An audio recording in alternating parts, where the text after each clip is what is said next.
Merci de toujours suivre les informations sur votre chaîne de télévision Business 24 Africa. Mesdames et messieurs, bonsoir.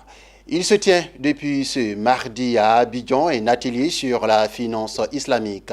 L'atelier rassemble des acteurs des marchés financiers d'Afrique de l'Ouest et ceux de la finance islamique. Cet atelier vise à favoriser d'une part la compréhension et d'autre part partager les opportunités et faire profiter aux agents économiques de l'espace UEMOA des retombées de la finance islamique. Et c'est un reportage de Mondésir Nascimento Odifini et Richard Akeke.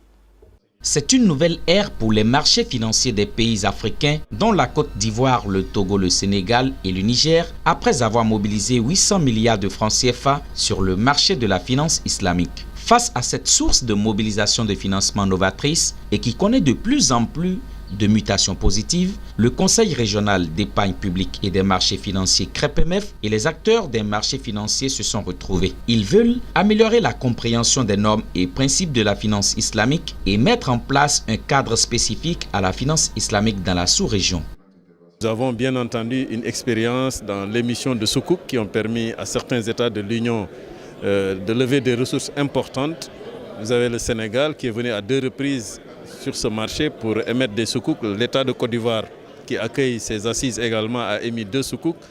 L'État togolais en a émis, le Mali en a émis, malgré l'inexistence d'un cadre réglementaire. Donc l'objectif de l'atelier, c'est de pouvoir se préparer justement à l'aménagement du cadre réglementaire pour pouvoir intégrer ces nouveaux instruments.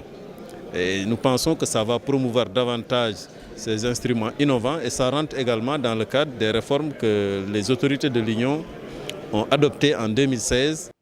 À l'ouverture de cette rencontre, le ministre de l'économie et des finances de la Côte d'Ivoire, Adama Koné, a souligné le développement économique et décisif amorcé par certains pays d'Afrique. Le ministre espère des assises de ce rendez-vous, voir le marché financier régional plus attractif et sécurisé pour un financement durable des économies de l'Union monétaire ouest-africaine.